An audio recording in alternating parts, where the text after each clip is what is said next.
Hey everybody, it's Dove, Nicole. and we're Twin Flame Revolution. We're so excited to be here with you guys doing a video today. So if any of you are new to our page, we are a twin flame couple, which I think that most of you, if you're on the page, know what twin flame relationships are, but if you don't, it is a very specific type of strong soul connection, which I'm not going to get into at the moment. But we really wanted to talk about the fact that we are a twin flame couple, and we do work with twin flames, but we're also using our union energy, our love, all of the gifts that we have to really help a lot of people in a really broad way. So today we're going to be talking about third-party energy in twin flame relationships, and some of this is really going to be applicable to a lot of other relationships as well, especially if you are a sensitive soul, if you're an empath. You're going to want to think about some of these things when you're in a relationship, even within your friendships to a certain extent, right? Definitely. So if you're a twin, though, we know third-party energies of all different kinds definitely have heavy impact. And that also makes a ton of sense, right? So I remember Nicole and I talking one day, and we're really candid with all of you guys, so you know that we separated at some point. If you don't from our first video, you do now.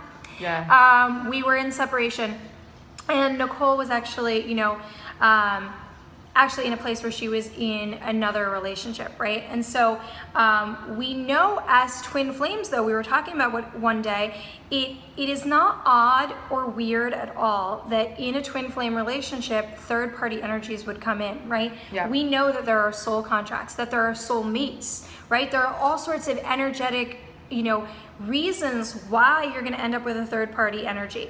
And third party energies don't only mean romantic lovers, right? Let's talk about friends, coworkers, family, and how they affect. So that's some of the things we're going to cover today. Yeah, and you know what? Dove was being very gentle on me. I was cheating on her, and before it came out into the open, the emotional aspect of what she went through with not knowing yet knowing, right? So when we're doing anything hidden from our strong soul connection or twin flame, there's like a knowing, even if they don't catch you in a lie, or there's a feeling and an aspect that you're also bringing this energy into your home. So whoever you are doing your thing with, you're bringing that energy into your home, and this connection is affecting that other person. So it's not just affecting us, we're also affecting another human with two people's energy. And so it can be very destructive in an emotional way. So let me explain. So when you're doing things like that are very hidden, things that are hidden in the dark, they breed more like disease, right? If you can imagine like anything hidden in the dark, there's like, if you think about like a damp basement, it's like moldy and like it's breeding bacteria, and that's actually our spirit gets sick. And what happens when we lie or we're hiding? We start to get guilt. And then when guilt starts to rise and shame, we are just getting our, excuse my term, ass kicked. Getting beat up in a way, and we're not grounded. We're not connecting to source. We're going against everything that we actually are. And we are receiving all this like other energies that are, kind of attaching itself to this real low vibration of lying and guilt and shame. And so we're attracting things in our lives that are just creating more guilt, more shame, more pain, more misery. And as I'm saying it, it was really hard and it was really gross. And at the time I was almost, I had like a year clean, and I relapsed. I had a year clean off of heroin. After I left my wife, I got clean, and I relapsed because of all this grossness of me I lost myself. I tried to get honest, and as I started to get honest and start to sift through my emotions, this is actually before I really knew that this, she's my twin, that we had that connection. I knew it, but I didn't have a name for it. I didn't understand what I was feeling. And so I wanted to tell you that story, not to make you judge yourself or your partner, like if something happened, but to know that you don't have to stay in that. You can be honest. You can go through it, because as soon as I took responsibility for myself, and it looked like me telling her I love someone else, and it just took a dialogue, and then before you know it, everything just worked itself out from being authentic and being vulnerable and being honest. And so I just can't really say that enough about vulnerability and honesty when you are hiding things. If it doesn't happen right away, it's coming. And then we mix karma, you know, involved in all that with knowing that you're harming other people and harming yourself. That's so true. I mean, Nicole just talked about so many different things that, that I want to touch upon. It's like amazing. But absolutely, I mean, we have to find tools. I mean, it was hard for us. We found, mentors, and we had third parties come in. I mean, we really needed mediators at the beginning, because you need to learn with your partner how to create real sacred space. Yes.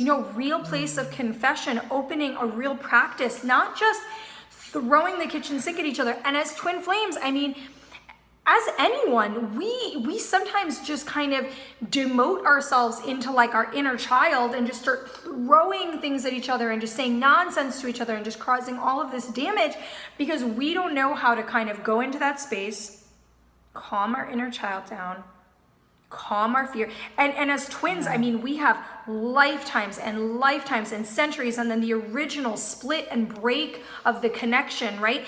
And even if you have a strong soul connection, you've spent other lives with that person, and you've had other lifetimes with other people, right? So we come with all of our abandonment issues from this life and other lives, our ancestral issues, and we come with all of this. And so all we need is that trigger.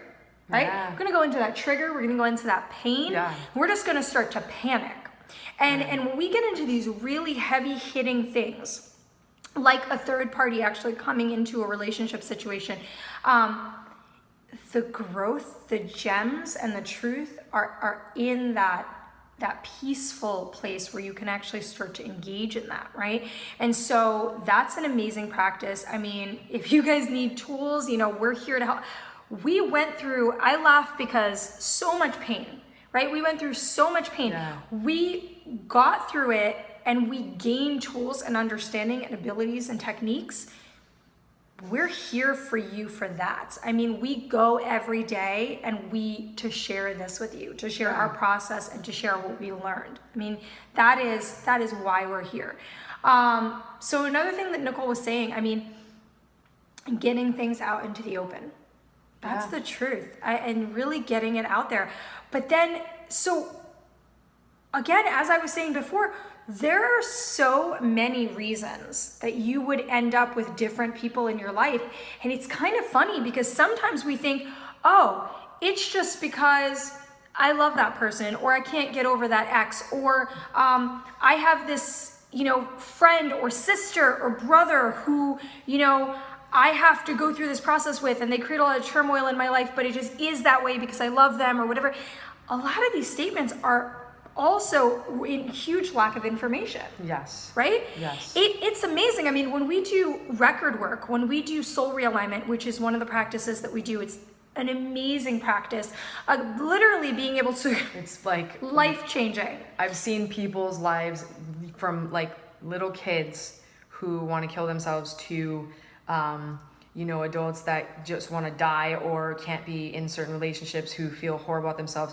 Just understanding who they are at soul level, understanding, their energy center. And I'm not talking about your chakras, but just who you are divinely and what that looks like, all those traits. And you get to honor that, and you get to go, oh my God, I'm not crazy, that's who I am.